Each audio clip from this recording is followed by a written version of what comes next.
Hello ladies and gentlemen, and welcome to a new episode of Eve Echoes. Tonight on the show we're going to review the patch that is due for tomorrow, which is Wednesday, which is when we will be announcing our giveaway winners. So the patch is going to hit 3rd of February, and it contains quite a lot of stuff, including the insurance feature. Now we'll cover the insurance feature in the second half of this video. First of all, I'm going to touch on the new content or new updates or whatever that's going to be introduced tomorrow, and afterwards we're going to talk about the insurance feature because it was gift wrapped and sugar coated all the way. I was extremely happy with it, and I'm still happy with it because it replaces the existing PvE ship recovery system from the customer support menu. But there's some bits and pieces that I really do not enjoy, and honestly I think a lot of you guys have felt the same way if you managed to read the dev blog. So more of that in the second part of this video. For now, let's take a look at the new features. Insurance feature update, blah blah blah blah blah.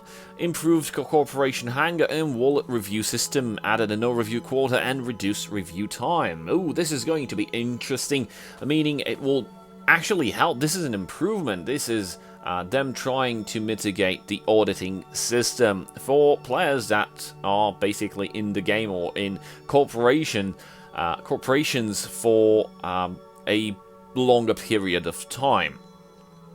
So, for example, players who have joined a corporation for more than 60 days and have tech level 8 or higher can enjoy 80% less auditing time when for using the corporation hangar and wallet.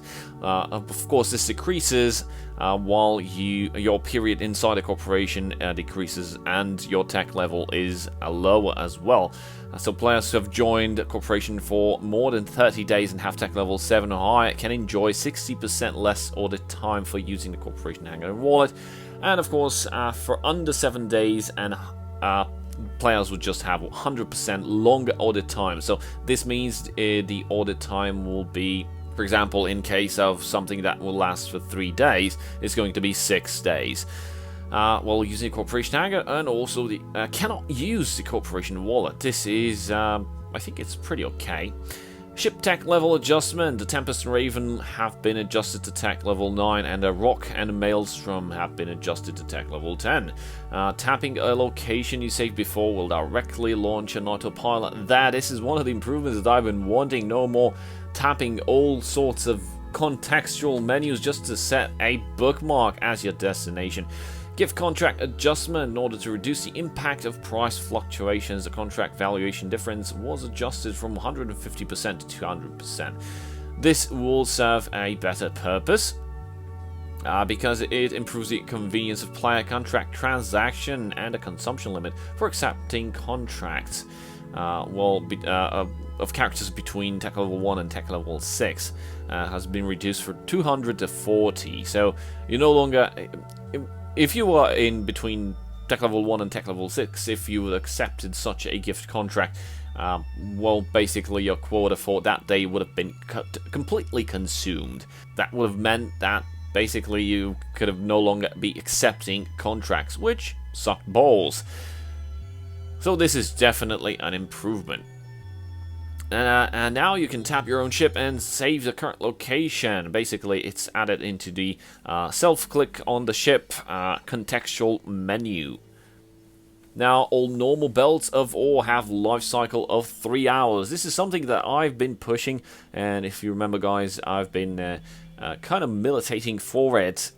Basically, they replaced the original despawn mechanic of the asteroid belts with another mechanic. Initially, I thought the two of them were combined, but it actually got replaced. And the new mechanic stated that only if the belt gets below 30% in the ore quantity that it had, then the belt would despawn in, I think, 5 minutes or so, or 15 minutes, I can't remember. That caused a lot of problems, especially in case of players trying to mine stuff And of course, there's some random guy with a venture just grabbing some bits and pieces, well, you know, the most important ore, and leaving the belts. The belts needed to be cleared in order to respawn, so other players could have better ore, which kind of sucked. So now, basically, the life cycle of any normal belts is 3 hours. That's it. So after 3 hours, if you mine it, if you don't mine it, it just goes poof. Added warp fleet option to the fleet members operation menu. This is actually good. It helps fleet warfare, and of course, dragging the warp and warp fleet buttons in the fleet members operation menu can control the warping distance. That is good because certain members don't want to just warp to 0, they want to warp at a distance. This is a very good addition to the warp 2 mechanic. For fleet purposes, of course. Now you can deliver assets that were unable to be delivered to capture the outpost or corporation citadel. Added price comparison to the buy page and the purchase in bulk page. So this is probably referring to the market. Adjusted the warping velocity of some of the battleships. Now the warping velocity of a battleship is 2 AU per second. I'm guessing it was a bit higher. Battleships traveling faster than interceptors, that was funny. Now, banned accounts will be able to see detailed reason for the ban on the ban screen. Well, I hope this helps, because there were a lot of players that got banned accidentally because for some reason they were detected as bots, but they weren't. Maybe they were using like emulators and they had some key binding, which is against the rules, by the way. Don't do that, you'll get banned. I don't know, whatever scripts or artificial intelligence or machine learning system that's in place, I don't know, detecting the bots. If you do some sort of bot-like behavior, you get banned. Don't do that. It's a mobile game. You either play it on mobile, but if you're playing on an emulator, don't try to benefit from the extra stuff that a computer gives you access to. Items added in ITC have 50% less trade lock time. Added new models for strip miner. Ooh, this is going to be... Finally, basically the strip miners appear like some small nipples. I'm sorry, but that's what that's how they look like.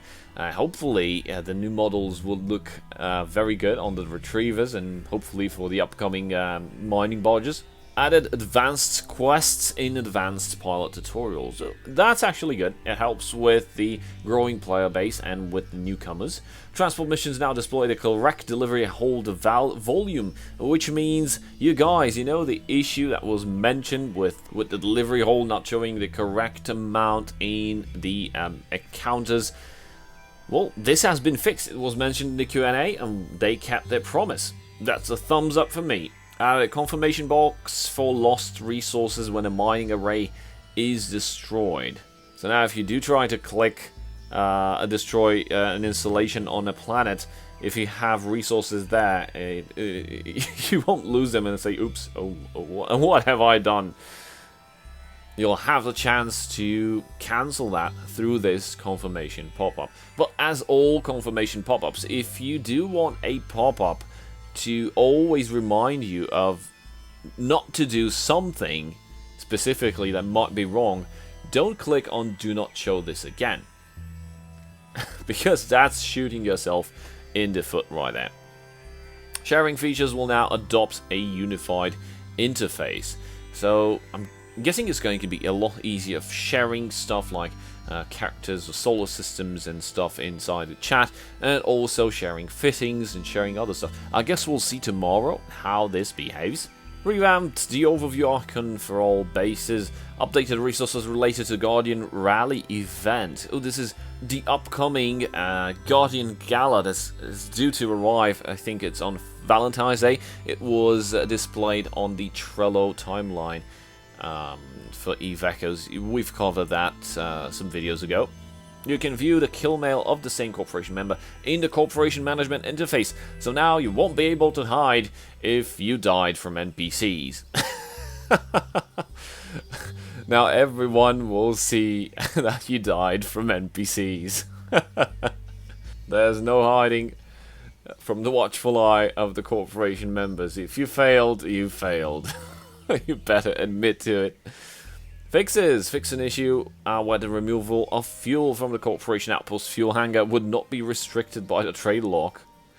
Fix the conflict between player name and rich text that could cause an error in share links. And fix an issue where the delivery location showed in the Citadel did not match the actual delivery location in some regions. Good God.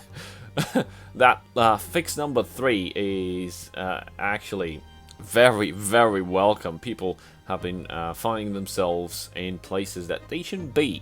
So that's pretty much it about the patch updates. What's going to come, what's going to arrive.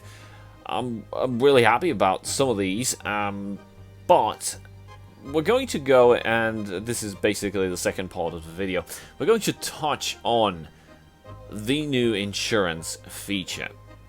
So what's up with that? Well, the new insurance system was promised and was delivered as promised. Now, there's some cool stuff about it, no doubt. First of all, being a replacement for the old ship recovery system from the customer support menu, which actually hindered the industry, the mining, the market, the everything, basically the entire economy, because it recreated stuff out of thin air. Now, what the new insurance system aims to do is to basically buy off the things that you want to recover from the market, which is sort of like you getting the ISK back, but instead of you buying whatever you want with that ISK, you get the same stuff back again. Now, don't get me wrong, this is fine, but it could have been better. And it was sugar-coated, there was some stuff left into uncertainty, and now that they have been confirmed, in my opinion, they're a bit bad. So let's move on to explain those as we progress through the dev blog. So now players can use the insurance points defined as IP to recover the destroyed ships on their own, including fittings and the rigs. The new insurance system is improved. Blah blah blah blah blah blah blah. Insurance vouchers will be converted to insurance points. You know, all those green little things that you've been receiving since you started playing the game, either via login, either via tutorials. Well, those were basically to be able to recover instantly the trainer ships. That included the frigates, that included the destroyers, included the trainer cruisers. So now they basically get extended. Good thing I didn't use any of them. So now I have a pretty hefty amount of insurance points, most likely. But they will be converted into insurance points 1-to-1 ratio, meaning nothing would be lost, everything will get transposed. When you recover the ship, the required IP is related to the estimated value of the ship, the items and plex, and the IP you've deposited. We'll get to that deposited and what it means in a jiffy. Recovery rules. All the ships can be recovered by insurance, not capsules. Only ships destroyed in the past 60 days can be recovered. The modules are optional if they are chosen, and then will cost more insurance points. Neither the dropped items nor the items in the cargo hold can be recovered with insurance. So the dropped items, you need to pick them up yourself. If you got blown up, you have to, I don't know, abandon the mission, whatever, and get back there and pick up your shit. In terms of cargo hold, everything is lost and unrecoverable, which is a tad weird, but that's how basically insurance works, even in real life. They don't care what you had in the car, they're basically going to provide you the insurance money to repair the car, not what you had inside of the car. If you were carrying gold and it got blown up into smithereens and everyone on the sidewalk just decided, oh look, it's raining gold, let's pick it up. Well, sorry mate. Some special items cannot be recovered. We have no idea what special items mean. It could be, they could mean like mission items, you know, like the storyline missions, maybe some special modules, or even skins that are no longer available. If you drop them, well, it's bye-bye. How to get insurance points? Well, you can purchase IP with Plex in the combat log interface. Now, this is something that was left in the fuzzy zone. It was not mentioned. All it was mentioned that it would be tied into Plex value, but not that you would have to actually buy insurance points with Plex. And we'll get to what this means in a moment. You can obtain some through daily login rewards, sure, and you can obtain some in basic tutorials, we've mentioned that. Depositing IP. Depositing, this is an interesting mechanic. So, if you have no IP, basically, in your IP bank, if you try to recover a ship and you have 0, it'll basically show like a bigger cost in IP because it will try to convert whatever Plex you have or try to convert some of your ISK into Plex and then into IP, and God knows what. My mind is basically shattered by this contraption. It's why they opted for this thing. But for some reason, so you're going to get into the ship recovery, you're going to see how much it costs, you're going to notice you have 0, you're going to close that, you're going to go buy some IPs, and what would that happen? Basically, you've deposited IPs, and that basically allows you to recover your ship at a discount price. What the fuck? So, what is the purpose of having and not having discount if you're just going to see, whoa, oh, this is too big, I'm just going to buy some insurance points and then I'll have the discount? That doesn't make any sense. Probably I'm wrong, but we'll see this tomorrow. So, when the ship is destroyed, there will be a discount of up to 70% based on the amount deposited. I'm guessing that the ship being destroyed should coincide with the IP bank already having some IPs inside of that. I don't know. Again, I'll probably just go around and shoot some gate guns and try to see what happens. See what is going on with the IP points. And I'll probably do this on the test server, and I'll let you guys know what is up with having the ship destroyed. If you have IP or you don't have IP, if you buy IP later, you can benefit from the same discount. I don't know. I'll get back to you on that. So we get a calculation. Deposited IP equals X, and IP cost of recovering a ship equals Y. So this is simple math, people. If you already have some deposited IPs, which is going to be the X value, and the IP needed to recover a ship is going to be the second value, which is Y. If you have a higher amount than what the actual ship value costs, the actual IP cost is going to be 30% of the cost of the ship. So for example, if you have 100 IP inside your bank and the ship you are about to recover is evaluated at 50 IP, well, basically then you will just need to pay 30% out of those 50 IP, which actually means just 15 insurance points. This is neat.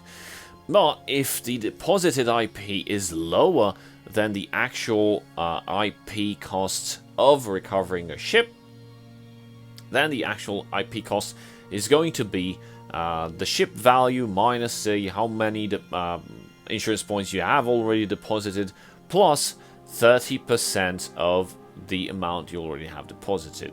So let's use the same formula applied for the same example that we provided previously. The Y is going to be 50, but the X will now be, let's say, 30. So in this case, 30 deposited IP is lower than IP. I'm peeing all over the place. So we'll have 50 minus 30, that will mean 20, plus 30% out of 30, which is 9. So if you have a number of deposit IP which is lower than the actual IP cost of recovering that ship, in our case, you will get 20 plus 9 equals 29 IP cost, which is bigger than 15. That's almost double. So be sure to deposit, or if you already have the vouchers, they're going to be transformed, so you will have plenty of insurance points deposited. And we get to the notes part. The ship hull is covered by default when using insurance. While the fittings and rigs are optional, beginners insurance voucher will be converted, blah blah blah. If there's no available estimated value of the ship in the market, it will be estimated by the cost of reverse engineering or manufacturing materials. So what happens is probably the system, if they don't find a ship on the market for what you're trying to recover, it's basically going to calculate the amount of reverse engineering to get to the ship, or the manufacturing materials used in order to build that ship.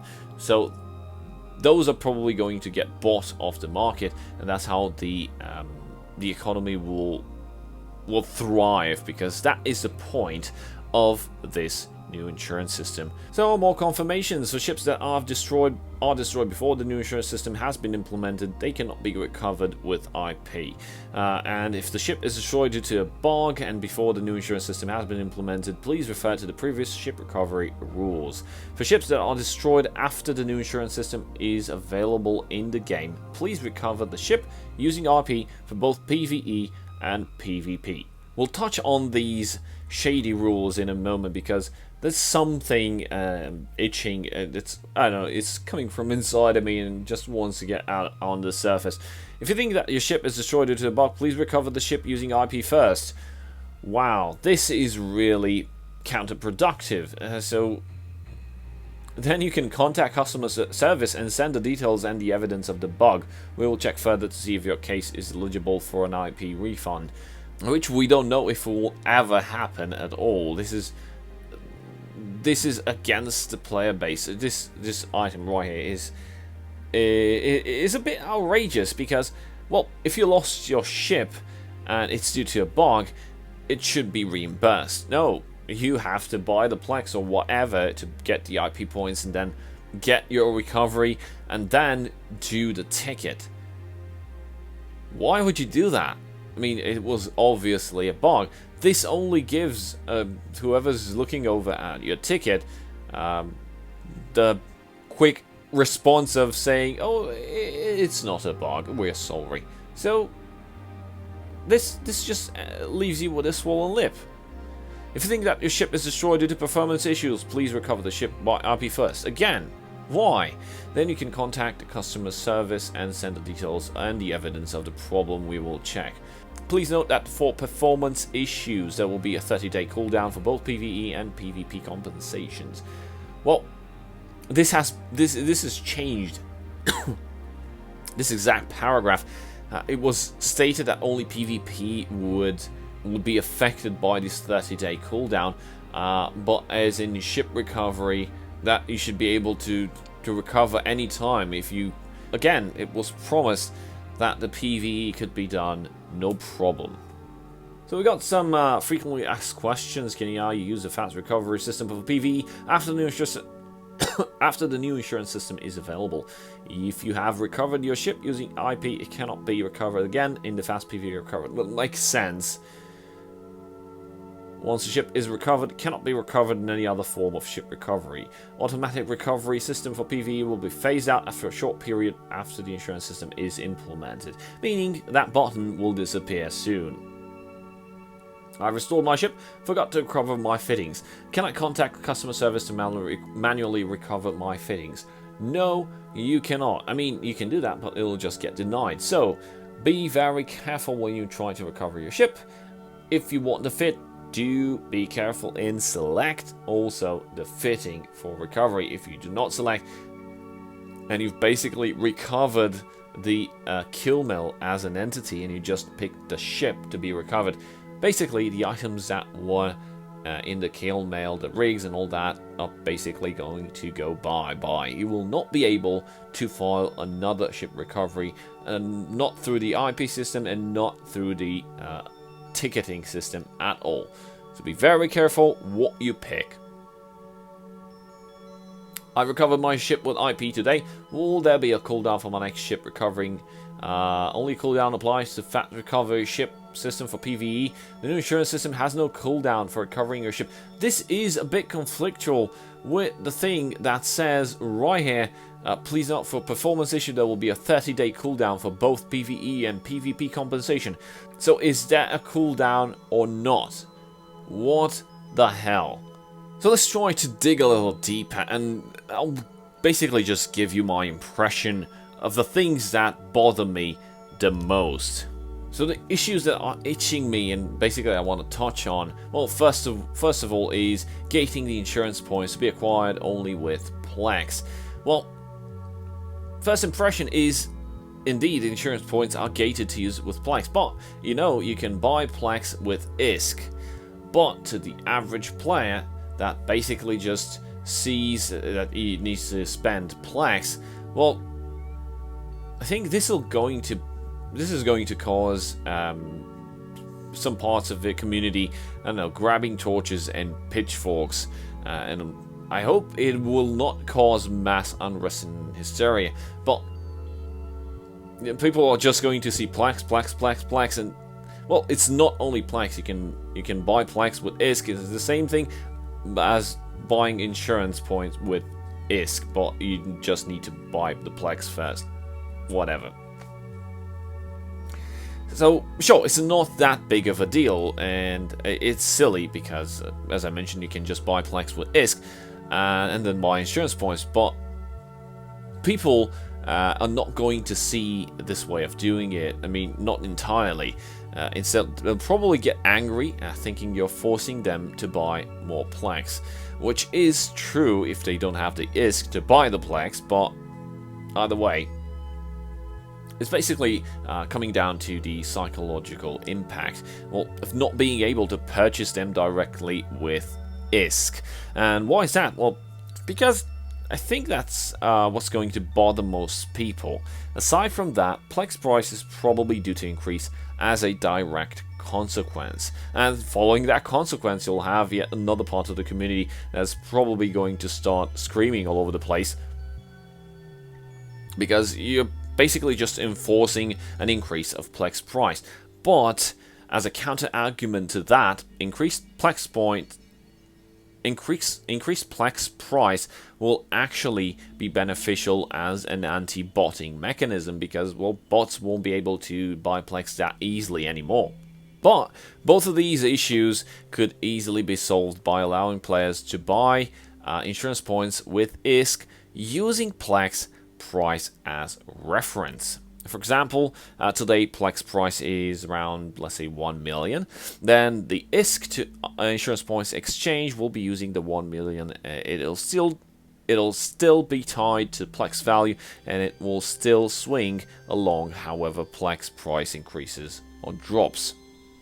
So why do I think it's going to cause a bit of unrest? Well, let's get real for a moment. A player's hard work and labor in this game can be quantified in ISK, not Plex. Because a player grinds, he does whatever actions to acquire ISK. That is his main currency, not Plex. Real life comparison, you work hard all day to get a salary in money currency. You get, I don't know, dollars, Canadian dollars, British pounds, whatever. How would you feel if, when you went to the supermarket to buy food, they ask you to pay in gold? I mean, why are you getting your salary in a currency, in money, if you are required to pay for your groceries in gold? I mean, you need to go and just buy some gold with the currency that you have, and just come back and buy the carton of milk and some eggs with gold. Why? It makes no sense to me. Probably it makes some sense to you. Please leave a comment below if you have an idea about what's going on. So yeah, sure, you can go to the bank and convert your salary into gold, but why the fuck would I do that? I already have money. Why can't I use that? And as in the case of this is the insurance points. This is the insurance system is going to be implemented from tomorrow onwards, and basically any ship that was lost up until tomorrow will be unrecoverable.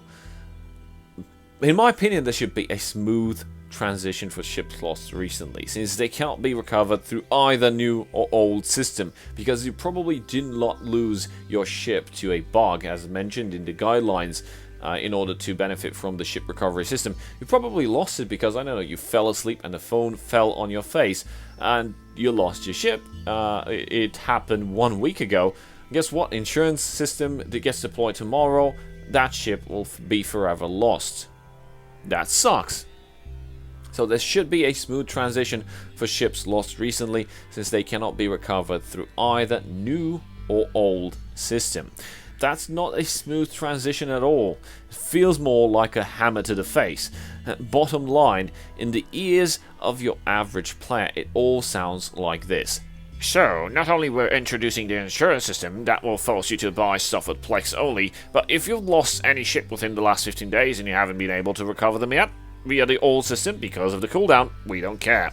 In my opinion, this is a bad transition. It could have been done better.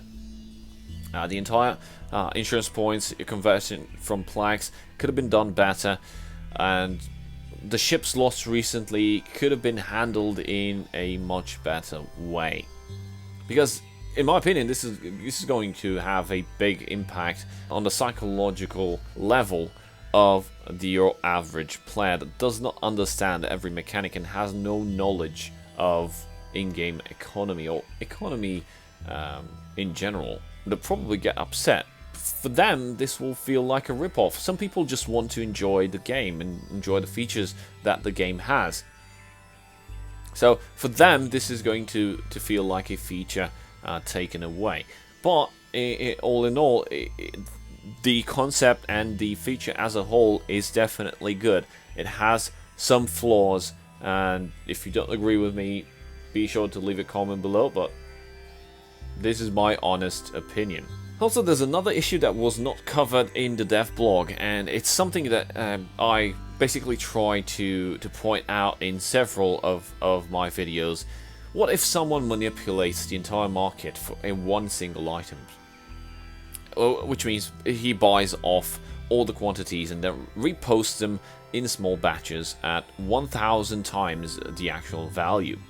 So this means that the IP costs will be severely impacted. Such market manipulations can easily be done. Plus, doing it allows you for a perpetual manipulation. Since people will buy only your stuff, you'll have so much ISK that you can buy out anyone that's trying to sell at a lower price than you and try to be competitive. You'll just buy him out and just repost his stuff again at your price. And this is the perpetual motion of market manipulation. Oh, by the way, this was done in EVE Online constantly with implants and hardwiring, which are still implants. But man, you could have seen some market manipulation right there. So this brings me to my conclusion and my base question. Why wasn't the already invented wheel that is present in EVE Online, why wasn't it used in Echoes as well? Insurance in EVE Online works awesome. You pay a percentage of the ship value depending on the selected insurance quality. Insurance quality can have like 5 or 6 insurance quality types, from bronze to diamond. So when ship goes boom, you get insurance in ISK paid out according to the insurance contract quality. So for example, when signing a bronze insurance for a Vexor Navy issue costing around, let's say, 70 million ISK, you would pay like 4 million for a bronze insurance contract, and you would get, if the ship blows up, you would get 40 million back. And for the diamond, which would be the highest insurance quality, you'd pay around, let's say, 12 million or 20 million, and you would get back 70 million. Also, in EVE Online, the contract expires after several months. So if the ship doesn't go boom, the contract becomes void and you basically need to insure it again, and you've lost that insurance deposit. But, you see, you get back ISK. So with that ISK, you can buy whatever the hell you want. Maybe you don't like the ship anymore, the contract is about to expire, you just unfit everything and you just go, I don't know, shoot some gate guns, you blow that ship up, get the insurance money, and then head off to Gita to buy a stab or something else with the ISK. You're not forced to get the same stuff.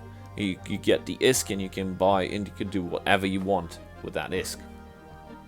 So in my opinion, reinventing the wheel is dangerous. I mean, unless you come up with a revolutionary design of a wheel that has unique characteristics and functions, or even better, just eliminate the wheel completely, use, I don't know, magnetic levitation pads instead. Reinventing the wheel doesn't end up in a good way in most of cases.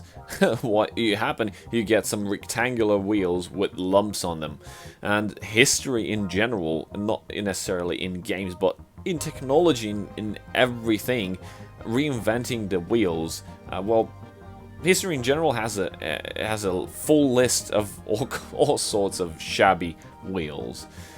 Until tomorrow, please do remember we have the community question of the week. Please try to answer and participate in the giveaway. We have 2 Omega Combo clones for 2 lucky winners. Please answer the following question and participate. What do you think is the most unbalanced thing in the game right now? And what would you want to see balance given to it immediately? I don't think it will happen, but it will probably happen in the big balance change in May, or in June, I think it was. But definitely curious to see what you guys think needs immediate balance, immediate attention.